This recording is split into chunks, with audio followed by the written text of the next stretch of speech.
Tamil Nadu BJP ಅಧ್ಯಕ್ಷ ಅಣ್ಣಾಮಲೈ ರಾಜೀನಾಮೆ. High command ಸೂಚನೆ ಬೆನ್ನಲ್ಲೇ ಅಣ್ಣಾಮಲೈ ರಾಜೀನಾಮೆ ವಿಚಾರ ನೋಡಿ. ಬಿಜೆಪಿಯ ರಾಜ್ಯಾಧ್ಯಕ್ಷ, ತಮಿಳುನಾಡು ರಾಜ್ಯಾಧ್ಯಕ್ಷ ಅಣ್ಣಾಮಲೈ ರಾಜೀನಾಮೆ. ಹೈಕಮಾಂಡ್ ಅಣತಿಯಂತೆ ಅಣ್ಣಾಮಲೈ ಈ ನಿರ್ಧಾರಕ್ಕೆ ಬಂದಿದ್ದಾರೆ. ಏಪ್ರಿಲ್ 9ಕ್ಕೆ ನೂತನ ರಾಜ್ಯಾಧ್ಯಕ್ಷರ ಘೋಷಣೆಯಾಗೋ ಸಾಧ್ಯತೆಗಳಿದ್ದಾವೆ.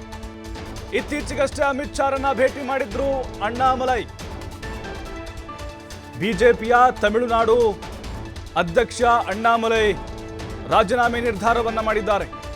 ಬಹುತೇಕ ಖಚಿತ ಏಪ್ರಿಲ್ 9ನೇ ತಾರೀಕು ಅಧಿಕೃತವಾಗಿ ಹೊಸ ರಾಜ್ಯಾಧ್ಯಕ್ಷರನ್ನ ಘೋಷಣೆ ಮಾಡುವಂತಹ ಸಾಧ್ಯತೆಗಳಿದ್ದಾವೆ.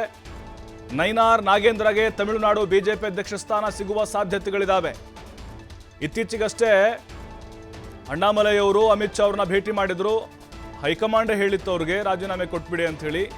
ಕಾರಣ ಅಂತ ಹೇಳಿದ್ರೆ ಎಐಎಡಿಎಂಕೆ ಮತ್ತು ಬಿಜೆಪಿ ಮೈತ್ರಿ ಮಾಡಿಕೊಳ್ಳುವ ಉದ್ದೇಶ.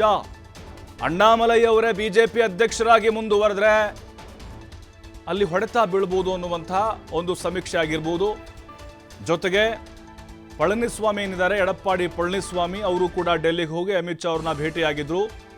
2023ರ ವಿಧಾನಸಭಾ ಚುನಾವಣೆಯಲ್ಲಿ ಅಲ್ಲಿ ಮೈತ್ರಿ ಆಗದೇ ಇರೋದಕ್ಕೆ ಕಾರಣ ಅಣ್ಣಾಮಲೈ. ಎಐಎಡಿಎಂಕೆ ಜೊತೆಗೆ ಹೋಗದೇ ಇರೋದಕ್ಕೆ ಇವರೇ ಕಾರಣ. ಹಾಗಾಗಿನೇ ಅಣ್ಣಾಮಲೈ ಬಿಜೆಪಿ ರಾಜ್ಯಾಧ್ಯಕ್ಷರಾದರೆ ಕಷ್ಟ ಆಗ್ಬೋದು ಅನ್ನುವಂಥ ಕಾರಣಕ್ಕೆ ಬಹಳ ಒತ್ತಾಯಗಳು ಕೇಳಿ ಬರ್ತಾ ಇತ್ತು. ಅವರನ್ನ ಅಧ್ಯಕ್ಷ ಸ್ಥಾನದಿಂದ ಕೆಳಗಿಳಿಸಬೇಕು ಅಂತ ಹೇಳಿ. ಮತ್ತು ಜಾತಿಯ ಲೆಕ್ಕಾಚಾರ ಇಲ್ಲಿ ಹೈಕಮಾಂಡ್ ನೋಡ್ತಾ ಇದೆ. ಯಾಕೆಂದ್ರೆ ಎಡಪ್ಪಾಡಿ ಪಳನಿಸ್ವಾಮಿ ಏನಿದ್ದಾರೆ ಅವರು ಎಐಎಡಿಎಂಕೆಯ ಮುಖ್ಯಸ್ಥರು.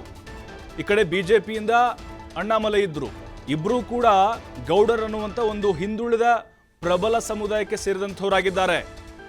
ಹಾಗಾಗಿ ಬೇರೆ ಸಮುದಾಯಕ್ಕೆ ಅವಕಾಶ ಕೊಡ್ತಾ ಇದ್ದಾರೆ ಅಲ್ಲಿ. ತಮಿಳುನಾಡು ಬಿಜೆಪಿ ಅಧ್ಯಕ್ಷ ಸ್ಥಾನಕ್ಕೆ ಅಣ್ಣಾಮಲೈ ರಾಜೀನಾಮೆ ನಿರ್ಧಾರ ಮಾಡಿದ್ದಾರೆ. ಹೈಕಮಾಂಡ್ ಸೂಚನೆ ಬೆನ್ನಲ್ಲೇ ರಾಜೀನಾಮೆ ಘೋಷಣೆಯನ್ನ ಮಾಡಿದ್ದಾರೆ. ಸ್ಥಾನವನ್ನ ತ್ಯಜಿಸಲು ಅಣ್ಣಾಮಲೈಗೆ ಸೂಚನೆಯನ್ನ ಕೊಟ್ಟಿತ್ತು ಹೈಕಮಾಂಡ್. 2026ರ ಎಲೆಕ್ಷನ್ಗಾಗಿ ಎಐಎಡಿಎಂಕೆ ಜೊತೆ ಬಿಜೆಪಿ ಮೈತ್ರಿ ಮಾಡಿಕೊಳ್ಳುತ್ತೆ. ಅಣ್ಣಾಮಲೈ ಕೆಳಗಿಳಿಸಬೇಕು ಅಂತ ಷರತ್ತನ್ನ ವಿಧಿಸಿದೆ ಎಐಎಡಿಎಂಕೆ. ನೋಡಿ, 2023ರಲ್ಲಿ ಬೇಡ ಅಂತ ಹೇಳಿದವರು ಇವರೇ ಅಣ್ಣಾಮಲೈ. ಚುನಾವಣೆ ಒಟ್ಟಿಗೆ ಹೋಗೋದು ಬೇಡ ಅಂತ. ಹಾಗಾಗಿನೇ ಎಐಎಡಿಎಂಕೆ ಷರತ್ತನ್ನ ವಿಧಿಸಿದ್ರು, ಅಣ್ಣಾಮಲೈ ಬೇಡ, ಅಧ್ಯಕ್ಷ ಸ್ಥಾನದಿಂದ ಅವ್ರನ್ನ ಕೆಳಗಿಳಿಸಿ ಅಂತೇಳಿ. ಹಾಗಾಗಿನೇ ಈಗ ಹೈಕಮಾಂಡ್ ಸೂಚನೆ ಬೆನ್ನಲ್ಲೇ ರಾಜೀನಾಮೆಯನ್ನ ಘೋಷಣೆ ಮಾಡಿದ್ದಾರೆ. ನೋಡಿ, 2019ರಲ್ಲಿ ಅಣ್ಣಾಮಲೈ ಗೊತ್ತಲ್ವಾ, ಚಿರಪರಿಚಿತ. ಕರ್ನಾಟಕದಲ್ಲೇ IPS ಅಧಿಕಾರಿ ಆದಂಥವ್ರು. ಚಿಕ್ಕಮಗಳೂರು ಸೇರಿದಂತೆ ಸಾಕಷ್ಟು ಕಡೆಗಳಲ್ಲಿ, ಬೆಂಗಳೂರಲ್ಲಿ DCP ಸ್ಥಾನ ಸೇರಿದಂತೆ ಸಾಕಷ್ಟು ಕಡೆಗಳಲ್ಲಿ ಕೆಲಸವನ್ನು ನಿರ್ವಹಣೆ ಮಾಡಿದ್ದಾರೆ.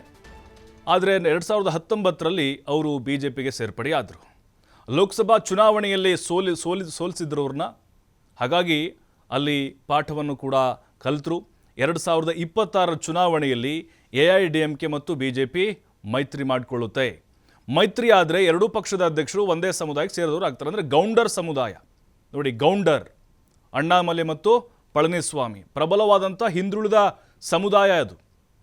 ಮತ್ತು ಪಶ್ಚಿಮ ಕೊಂಗ ಪ್ರದೇಶದವರು ಇಬ್ಬರೂ ಕೂಡ. ಹಾಗಾಗಿನೇ ಸಂಘಟನೆ ಮಾಡಿಲ್ಲ ಅಂತಲ್ಲ, ಮಾಡ್ತಾ ಇದ್ರು, ಬಟ್ ಸಕ್ಸಸ್ ಆಗಲಿಲ್ಲ. 2026ರ ಚುನಾವಣೆಯಲ್ಲಿ ಜಾತಿ ಲೆಕ್ಕಾಚಾರವನ್ನು ಬಿಜೆಪಿಲಿ ಹಾಕಿದೆ.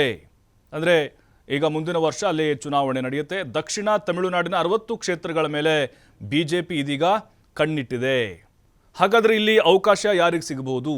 ನೋಡಿ, ಇಲ್ಲಿ ಒಂದು ಎಐಎಡಿಎಂಕೆಯ ಒತ್ತಾಯ ಏನಿದೆ, ಅವರ ಒತ್ತಡ ಏನಿತ್ತು ಬಿಜೆಪಿ ನಾಯಕರ ಮೇಲೆ, ಅದರಲ್ಲೂ ಅಮಿತ್ ಶಾ ಅವ್ರ ಮೇಲೆ, ಚುನಾವಣೆಗೆ ಮೈತ್ರಿ ಹೋಗಬೇಕು ಅಂತ ಹೇಳಿದ್ರೆ ನಿಮ್ಮ ಜೊತೆಗೆ ಅಣ್ಣಾಮಲೈ ಬೇಡ, ನಮಗೆ ಅವ್ರನ್ನ ಕೆಳಗಿಳಿಸಿ ಅಂಥೇಳಿ. ಎಡಪ್ಪಾಡಿ ಪಳನಿಸ್ವಾಮಿ ಇದ್ದಾರಲ್ವಾ, ಅವರ ಒಬ್ಬ ವ್ಯಕ್ತಿಯ ಮಾತನ್ನು ಕೇಳಿ ಹೈಕಮಾಂಡ್ ಈ ನಿರ್ಧಾರ ಮಾಡಿರಬಹುದು. ಜೊತೆಗೆ ಪನ್ನೀರ್ ಸೆಲ್ವಂ ಇದ್ದಾರಲ್ವಾ, ಅವರು ಕೂಡ ನೇರವಾಗಿ ಟಾಂಗನ್ನು ಕೊಟ್ಟಿದ್ರು ಅಣ್ಣಾಮಲೈಗೆ. ಇಲ್ರಿ, ಅವರು ಟೀಕೆ ಮಾಡ್ತಾರೆ, ನೇರವಾಗಿ ಮಾತಾಡ್ತಾರೆ. ಯಾಕಂದರೆ ಅಣ್ಣಾಮಲೈ ಬಹಳ ಆ್ಯಕ್ಟಿವ್ ಆಗಿ ಬಿಜೆಪಿಯನ್ನು ತಮಿಳುನಾಡಿನಲ್ಲಿ ಕಟ್ಟಿದಂಥವ್ರು. ಯಾವುದೇ ಸ್ಥಾನಗಳನ್ನು ಕೂಡ ಅವರು ಲೋಕಸಭಾ ಚುನಾವಣೆಯಲ್ಲಿ ಗೆಲ್ಲದೇ ಇದ್ದರೂ ಕೂಡ ಪಕ್ಷ ಇದೆ, ನಾವು ಇದ್ದೀವಿ ಅನ್ನುವಂಥ ಒಂದು ನೆಲೆಯನ್ನು ಕಂಡುಕೊಂಡಂಥವ್ರು ಅಣ್ಣಾಮಲೈ. ಹಾಗಾಗಿನೇ ಹೈಕಮಾಂಡ್ ಅವ್ರಿಗೇನೋ ದೊಡ್ಡ ಭರವಸೆಯನ್ನು ಕೊಟ್ಟಿರ್ಬೋದು.